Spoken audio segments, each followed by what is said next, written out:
Desde los confines del tiempo hasta el umbral de la eternidad, una batalla invisible ha definido el destino de la humanidad.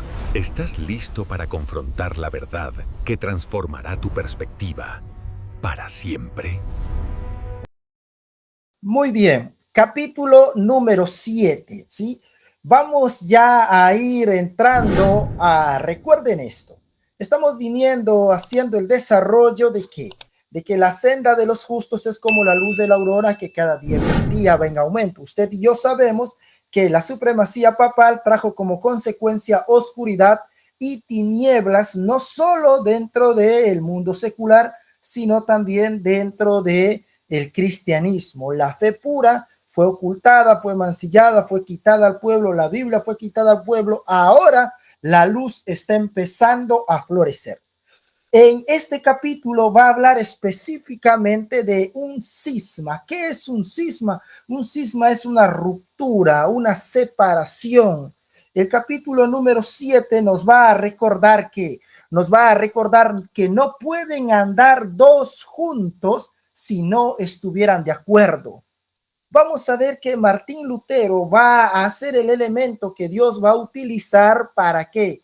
Para que la iglesia pudiese mantener esa fe pura, esa luz pura, pudiese guiar a la iglesia desde las tinieblas a la luz conocida hasta ese entonces. Cabe recalcar y cabe aclarar que Martín Lutero no tenía toda la luz, porque recuerde, la senda de los justos es como la luz de la aurora que cada día va en aumento. Ahora vamos a llegar ya en tiempo cronológico hasta 1700, ¿sí? Perdón, hasta 1500. Martín Lutero vive alrededor de los 1500 y los eventos que van a desarrollar ahora van a desencadenar la división entre el catolicismo y el protestantismo. Vamos a ir avanzando. Es necesario recordar esto, que el capítulo nos va a decir que el capítulo nos recuerda que Martín Lutero no es que descendió o viene de una casa con muchos beneficios, ¿sí? No es que viene de una casa donde había mucha riqueza. No, Martín Lutero viene desde los orígenes más humildes, ¿sí? Martín Lutero, al igual que los anteriores reformadores, viene de una cuna pobre, una cuna no solo pobre, sino una cuna donde se le presentaba a Dios de una manera errada, ¿sí? Martín Lutero era hijos de padres mineros, ¿sí? Que vivían en una localidad de Alemania y donde se dedicaban a la mina, ¿sí? Y Martín Lutero va a ser educado bajo privaciones y una disciplina severa. Pero Martín Lutero va a estar dominado por ideas religiosas muy lóbregas y supersticiosas que van a intranquilizar la mente de Lutero, porque él tenía una visión distorsionada de quién era Dios, una visión distorsionada del carácter de Dios. ¿Por qué? Porque Martín Lutero va a ver a Dios como alguien, como un juez inexorable, como un cruel, como un juez tirano, como un juez que estaba atento al más mínimo error para castigarte. Martín Lutero tenía en la mente a un Dios terrible y tirano en vez de un Padre bondadoso y celestial. ¿Sí? Martín Lutero se iba a dormir con angustia, aterrorizado por el sombrío porvenir. ¿Por qué? Porque él creía que todos los pecados que había cometido le iban a tener como consecuencia la pérdida y el tormento eterno, no solo para él, sino para todas aquellas personas que él amaba. En medio de todo eso, Martín Lutero si bien se desarrolla en una cuna pobre, ¿sí? Donde no abundaban los recursos, Martín Lutero va a ingresar a la Universidad de Erfurt, Y es en la Universidad de Erfurt donde Martín Lutero va a empezar no solo su trayecto académico, sino también va a ser un descubrimiento revolucionario en los estantes de la universidad. ¿Qué va a encontrar Martín Lutero allí?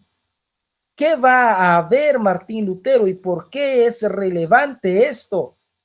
¿Sí? Martín Lutero va a ser un descubrimiento extraordinario.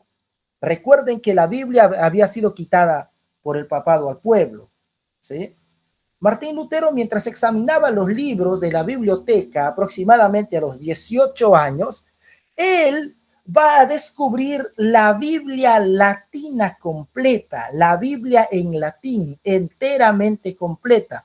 Hasta ese día, Martín Lutero ignoraba que existía una Biblia como tal. ¿Sí? Martín Lutero lo que tenía no conocía la Biblia completa. El conocimiento que tenía Martín Lutero era de pequeños fragmentos que se utilizaban en las homilías, pequeños fragmentos que eran leídos en la misa. Y él creía que eso eran las escrituras. Él creía que eso eran las santas escrituras, la palabra de Dios. Pero al descubrir la Biblia latina completa, rayos de luz divina comenzaron a revelar los tesoros de la verdad a su entendimiento. ¿Sí? Es por eso que allí el capítulo narra una oración de Lutero. Si Dios quisiese darme para mí un libro como este, si Dios quisiera darme un libro como este, yo estaría dichoso y dedicaría los años de mi vida a estudiarlas diligentemente, a sacar el máximo provecho. Este es el primer encuentro de Martín Lutero con la Biblia completa, ¿sí? ¿Dónde? En la biblioteca de la Universidad de Erfurt. No solo ello, ¿qué va a suceder ahora? Una vez que Lutero se encuentra con las escrituras, Lutero va a tener que decidir entre la experiencia que él había aprendido, entre su conocimiento respecto a lo que había aprendido en la vida monástica, ¿sí? A distinguir entre las agonías de las obras que no lo podían salvar.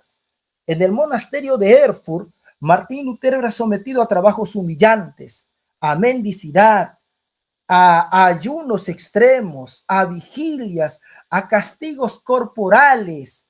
Sí, y ustedes pueden ver ahí en la imagen un látigo, un azote, que cada vez que cometía o cada vez que hacía algo malo, se enclaustraba y en el claustro él era azotado por sí mismo. ¿Sí? ¿Para qué? Para realizar un tipo de sacrificio, un tipo de penitencia y de esta manera a ganarse el favor, de esta manera ganarse el favor el favor del Creador. Pero a pesar de todos estos trabajos humillantes, Martín Lutero tenía un vacío espiritual. Había una búsqueda desesperada por alcanzar un corazón limpio, un corazón merecedor de la aprobación de Dios, un corazón digno de los favores de Dios, cayendo casi en la desesperación. ¿Sí? Martín Lutero dice, si algún fraile hubiera podido entrar en el cielo por sus obras monacales, no hay duda de que yo hubiera entrado, dice Martín Lutero. ¿Por qué? Porque sus trabajos, su mendicidad, sus ayunos extremos, sus vigilias, sus castigos corporales y los azotes que él mismo se daba, porque entendía que había que sujetar al cuerpo, ¿sí? Entendía que el cuerpo tenía que estar sujeto al espíritu y a la palabra del Señor, y él creía que lo debía hacer castigando al cuerpo, azotándose a sí mismo. Todo eso, Martín Lutero dice que si hay alguien digno del cielo, ese alguien debería haber sido yo. ¿Sí? No solo ello, ¿qué va a pasar ahora? En medio de este caos entre que las obras no eran suficientes para cambiar el corazón y para agradar a Dios y ganarse su favor, Martín Lutero ahora va a tener que tomar una decisión.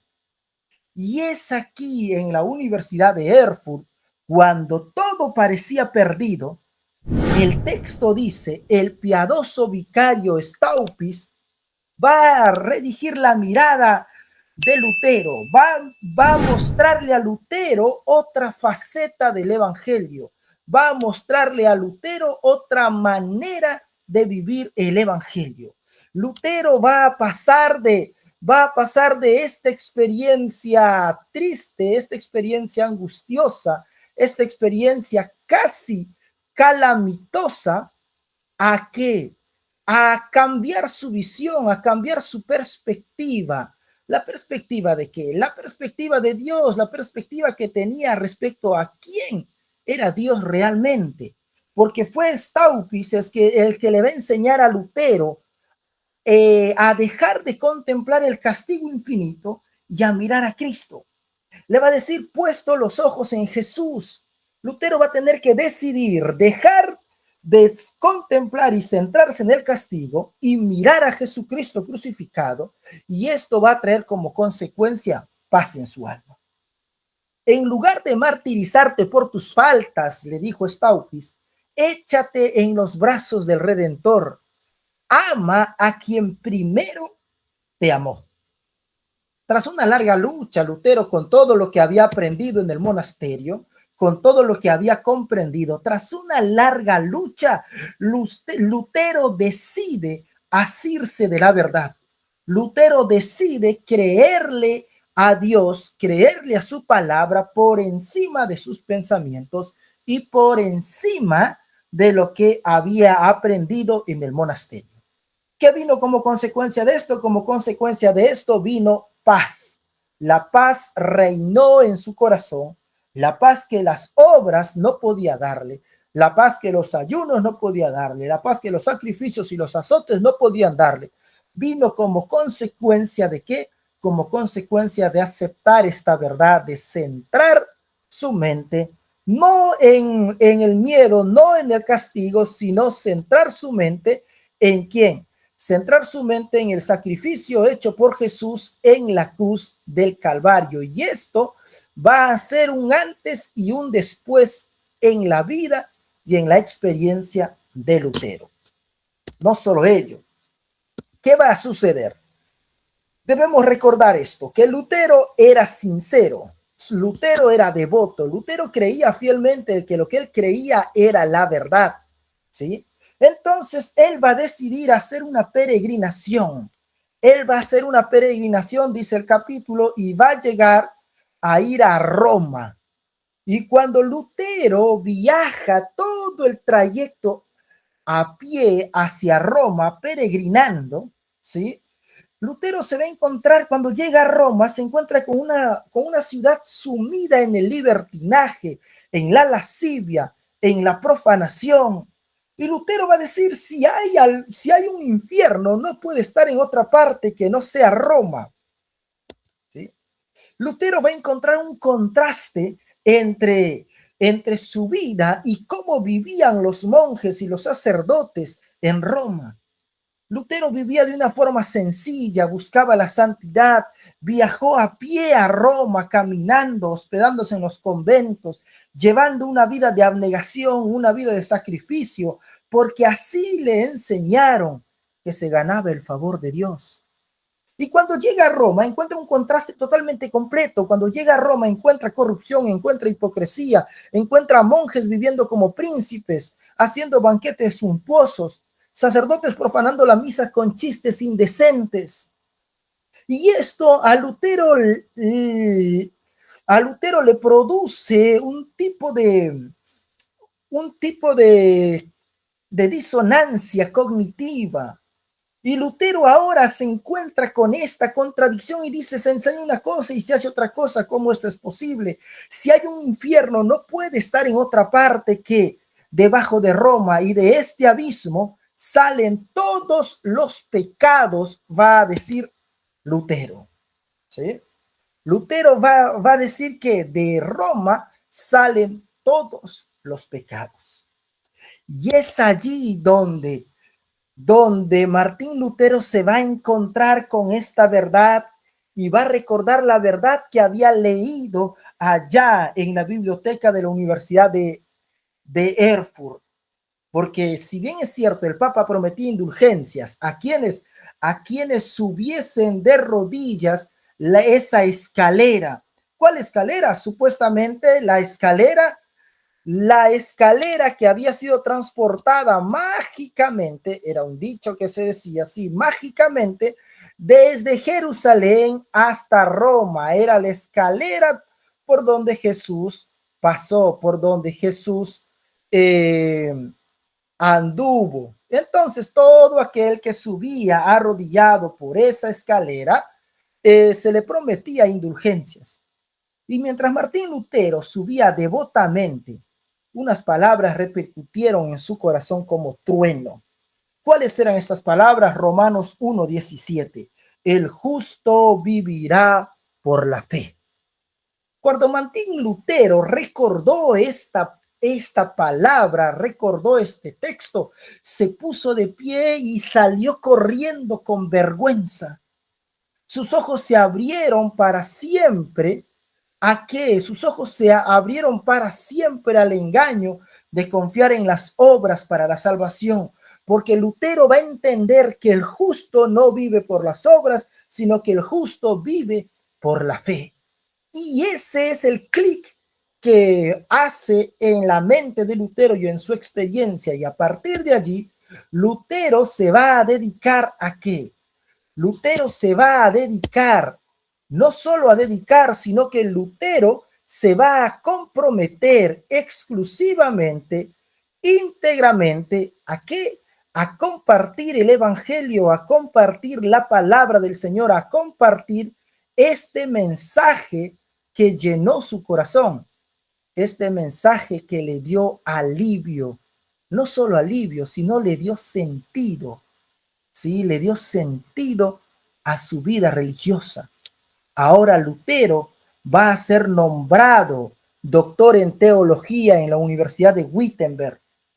Y allí él va a hacer un voto solemne de predicar con fidelidad la palabra de Dios. Lutero va a hacer un voto solemne de predicar solo la palabra de Dios por toda su vida.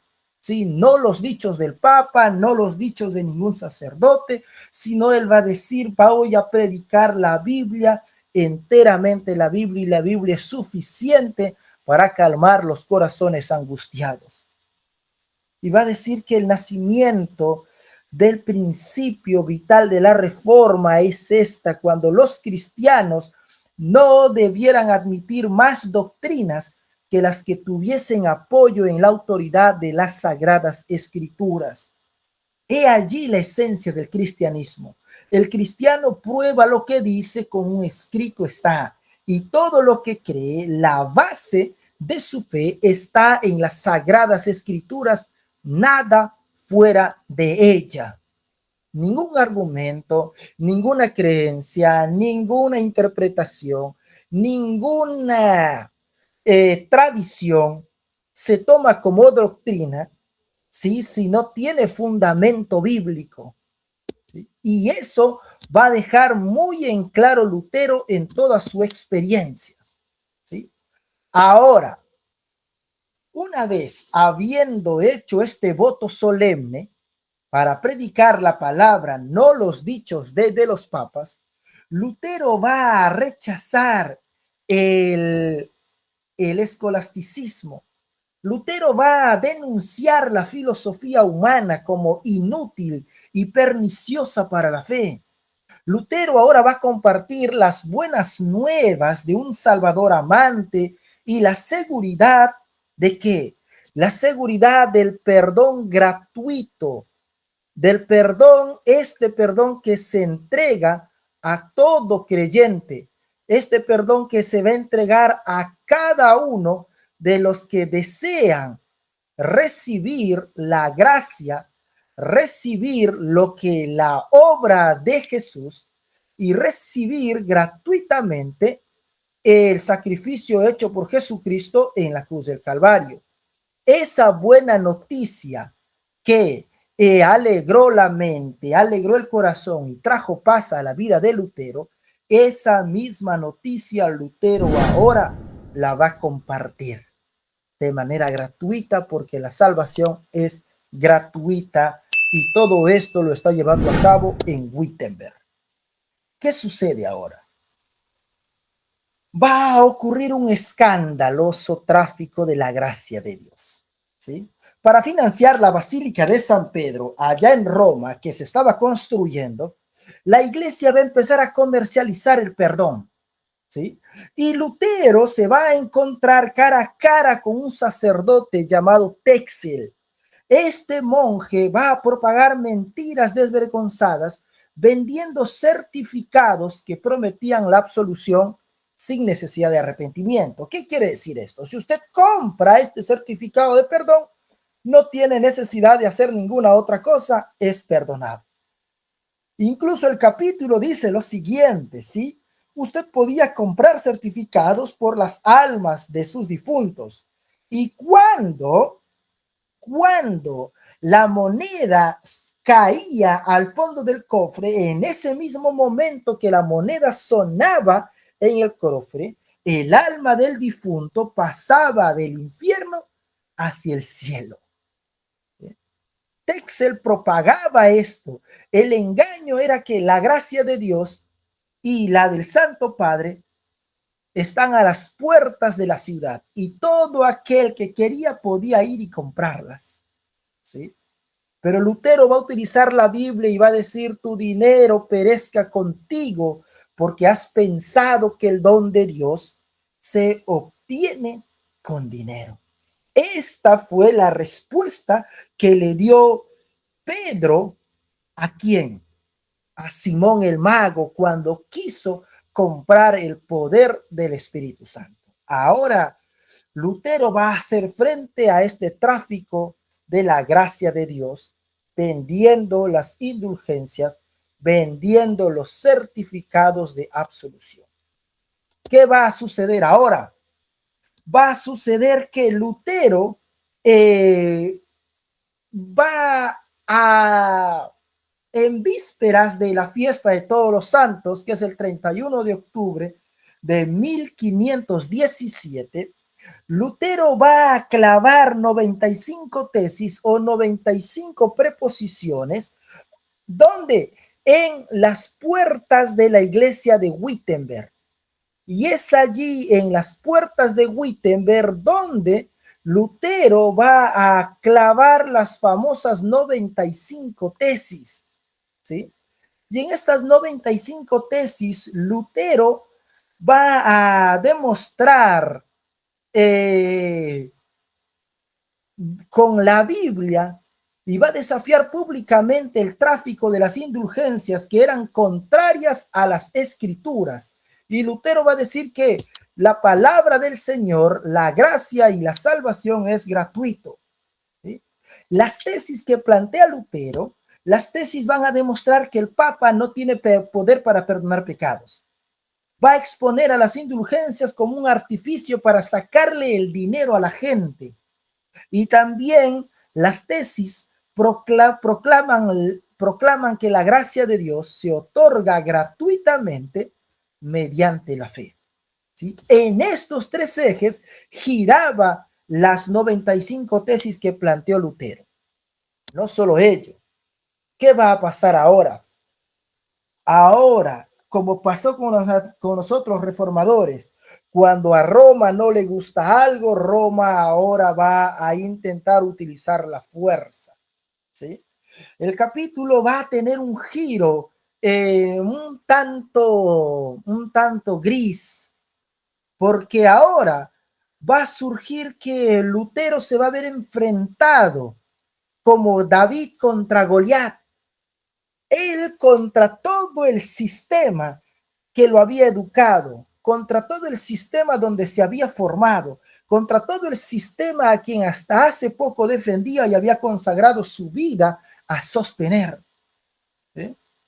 Cuando Lutero clava las 95 tesis, príncipes y magistrados devotos se regocijaron, pero en secreto. ¿Por qué en secreto? Porque si hacían público esto iba a traer consecuencias sobre ellos. Ellos, los príncipes, van a reconocer en secreto la voz de Dios deteniendo la marejada de la corrupción romana. Y esto también va a traer el pánico, porque los astutos eclesiásticos, viendo en peligro sus millonarias ganancias, se van a unir llenos de ira. ¿Para qué? Para exigir no ayuda para Lutero, sino para exigir su sangre, para exigir su muerte. ¿Sí? Y Lutero mismo va a decir: ¿quién era yo para oponerme a la majestad del Papa, a cuya presencia tiemblan los reyes de la tierra? Nadie puede saber lo que sufrió mi corazón. Lutero expresa esto, ¿por qué? Porque hasta este momento Lutero estaba convencido, Lutero estaba creyendo, Lutero estaba seguro de que Roma era la iglesia de Dios, de que el Papa era el vicario de Cristo. ¿Sí? Y esto va a traer como consecuencia sufrimiento en el corazón de Lutero. Pero ¿qué sucede? Van a citar a Lutero a una reunión en Augsburgo, ¿sí? Y en Augsburgo se va a realizar el juicio de la tradición humana contra la autoridad bíblica. Lutero va a ser citado y a este juicio, donde enfrentó al legado papal, y la exigencia de Roma fue absoluta. ¿Cuál era la exigencia de Roma? La exigencia de Roma era el legado papal le dice a Lutero: retráctate, retráctate. Si no te retractas, serás despachado a Roma para que allá te castiguen. Y Lutero va a responder: no debo consultar la prudencia humana, sino el consejo de Dios. Cabe aclarar esto. El capítulo dice lo siguiente: que el legado pedía que se retractara, que se retractara, que se retractara, sin presentar pruebas bíblicas de que Lutero estaba errado. Y Lutero va a decir: no me voy a retractar, no puedo retractarme, a menos que me comprueben lo contrario con las escrituras. Demuéstrenme con las escrituras que estoy errado. La única manera como puedo retractarme es que ustedes me demuestren con un escrito está de que lo que estoy planteando es errado. Pero Roma no va a discutir, Roma no va a presentar argumentos, Roma va a exigir y va a imponer. Ese es el carácter de Roma: imposición y exigencia. El evangelio no funciona de esa manera. El camino del evangelio es un camino de libertad. ¿Bien? La persona tiene que decidir libremente y voluntariamente aceptar cierta doctrina, aceptar cierto credo, aceptar la palabra de Dios por encima de todas las cosas, libremente, ¿sí? Sin coacción. Pero Roma hace todo lo contrario. ¿Qué va a suceder ahora? Va a suceder que Lutero va a tener que huir, ¿sí? Va a haber una fuga en la oscuridad y Dios va a brindar una protección providencial. Con el enemigo tomando su muerte y el fracaso del legado papal, Lutero va a escapar a caballo antes que amanezca, antes del alba. Dime un segundo, por favor. Sí, hola. Hola, Kimi. Mirá, no quiero molestar, pero hace un rato que no se ven las imágenes. No sé si me pasa a mí o si nos pasa a todos. Gracias. Sí, se estaba cortando, pero cada vez que se corta yo lo voy Bien. subiendo otra vez. Sí, Pero así que estoy al tanto. las imágenes que vos siempre vas graficando lo que vas contando, esas son las que se fueron hace tiempo. Ah, Gracias. muy bien, Hasta muy luego. bien. Gracias. Dale, muchísimas gracias. ¿Sí? Ahora, ¿qué va a suceder? Luego de que Lutero va a Augsburgo y allí se lo enjuicia, van a tramar su muerte. El legado va a tramar la muerte de Lutero y Lutero va a escapar, ¿sí? A caballo antes del alba por una pequeña puerta del muro de la ciudad, porque se había dado la orden que Lutero no salga. Lutero va a huir ahora de Augsburgo a Sajonia. Y el elector Federico de Sajonia, impresionado por la claridad y la defensa y los argumentos bíblicos de Lutero, se va a rehusar a dar a las órdenes de Roma de desterrarlo, porque ¿cuál era la orden de Roma? Todos aquellos que brindan ayuda a Lutero son enemigos de la iglesia, son enemigos de Roma y por tanto son enemigos de Dios. ¿Sí? Pero Federico de Sajonia va a decir: ninguno de los sabios que se hallan en nuestros principados nos ha dicho que la doctrina que plantea Lutero es impía. Nadie nos ha dado evidencias de que lo que Lutero está planteando está fuera de las escrituras. Sí, entonces, bajo ese argumento, Lutero va a recibir apoyo del elector de Sajonia, de Federico, que era elector de Sajonia. No solo ello, ¿qué va a pasar ahora? Roma, al exigir la retractación de Lutero, ¿sí? Roma ahora va a exigir que Lutero se retracte. ¿Sí? Pero en este proceso, Roma lo que va a hacer es que va a quemar y a exigir la quema pública de los escritos de Lutero. ¿Por qué? Porque se consideraban herejía. En Wittenberg, Roma va a exigir que se quemen los escritos de Lutero, y la respuesta de Lutero va a ser que quemar públicamente la bula papal y las leyes canónicas ante la multitud de gente. Y Lutero va a decir lo siguiente: al quemar mis libros, mis enemigos han podido causar menguar o mermar la verdad. Por eso yo también he destruido sus libros. Y Lutero va a decir: sé finalmente que el Papa es el anticristo y que su silla es la silla de Satanás. Aclaro, cuando Lutero clava las 95 tesis en la iglesia de Wittenberg, el 31 de octubre de 1517, lo que Lutero quería hacer era reformar la iglesia, reformar el catolicismo, ¿sí? Pero Lutero ahora va a decir: no, esto no es posible. Miren, yo presento todo esto con las escrituras y ahora por eso me quieren matar. Y esto no es otra cosa que el espíritu de Satanás, el espíritu del diablo, porque el diablo, cuando no puede conseguir algo por las buenas, lo hace por las malas. Como no pudieron obtener la retractación de Lutero bajo amenazas de excomunión, ahora van a buscar su sangre, van a buscar su muerte, ¿sí?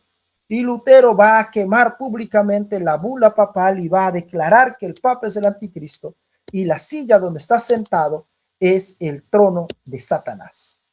¿Qué va a traer como consecuencia esta acción? Esta acción va a traer el despertar de España. El despertar no solo de España, de Francia, de Suiza, de Alemania, de Holanda, de Inglaterra. Va a haber un despertar en Europa. ¿Sí? Una fe viva va a reemplazar al formalismo muerto.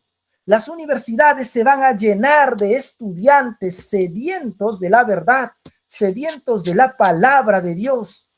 Y fue allí donde Lutero va a descubrir y va a leer los escritos de Hus. ¿Sí? Y Lutero va a hacer un descubrimiento impactante. ¿Qué va a encontrar Lutero? Lutero va a encontrar que el mismo espíritu que guió a Hus, el mismo espíritu que guió a los discípulos, es el mismo espíritu quien lo estaba guiando. ¿Sí? Lutero va a hacer este descubrimiento al encontrar los escritos de Hus y va a decir: todos hemos sido husitas, aunque sin saberlo. Pablo, Agustín y yo mismo. Dios pedirá cuentas al mundo porque la verdad fue predicada hace ya un siglo y la quemaron. ¿Se recuerdan de Hus? Hus había dicho que iba a venir alguien que su luz no lo iban a poder apagar, ¿sí? Y ahora Lutero, al encontrar los escritos de Hus, Lutero está diciendo, todos hemos sido husitas sin saberlo. Pablo, Agustín, yo mismo, y Dios va a pedir cuentas al mundo. ¿Por qué? Porque Dios ha enviado la verdad hace un siglo atrás. ¿Y qué hizo el mundo? Quemó al mensajero y cayó el mensaje. Yo no sé si ustedes están comprendiendo esto, ¿sí? El mismo espíritu que guió a Pablo, el mismo espíritu que guió a Hus, es el mismo espíritu quien está guiando a Lutero para trazar el camino para lo que se conoce como la Reforma Protestante. Estamos llegando ya casi a la parte final de nuestra presentación, ¿sí? A la parte final del capítulo 7. Y hay algo que es necesario dejar en claro. En Wittenberg se van a fundar los pilares inquebrantables de una nueva comprensión de las escrituras, de una nueva era. La obra de Lutero reemplazó el formalismo muerto de una fe por una fe viva. Va a apartar los ojos del pueblo de los mediadores terrenales y se va a centrar, ¿dónde? En Cristo, puesto los ojos en Jesús, el mismo mensaje que hace un tiempo atrás le dio Staupitz a Lutero. Lutero ahora lo está presentando a los demás. Y de allí vamos a obtener bases sobre las cuales está cimentado la verdadera reforma del Señor a través de su palabra. ¿Cuáles son estas bases? Estas bases son, primero, la gracia de Dios como un don. La gracia de Dios es gratuita. La salvación no se compra. La salvación es un regalo mediante la fe. No solo ello.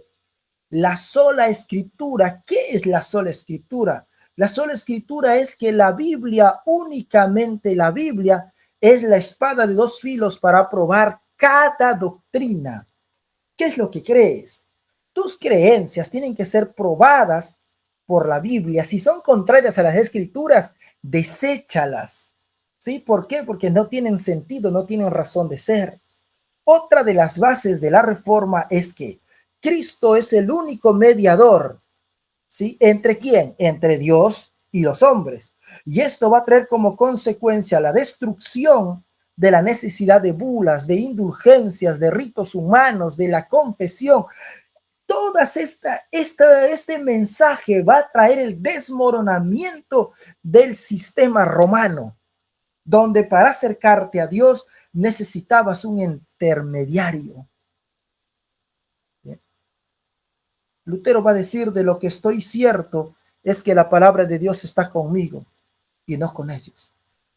Sí, Lutero va a dejar en claro esto y va a decir, miren, yo os presento todas estas cosas con las escrituras. Ellos bajo amenaza de muerte y persecución. Recuerden esto, el cristianismo no tiene como base la exigencia y la imposición.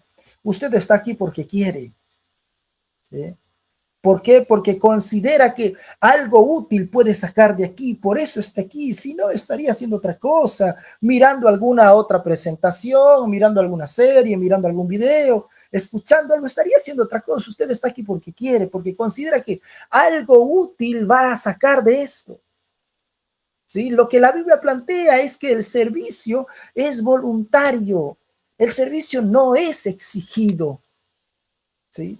Y es allí donde uno o donde tal vez vos vas a tener que elegir entre tus prioridades.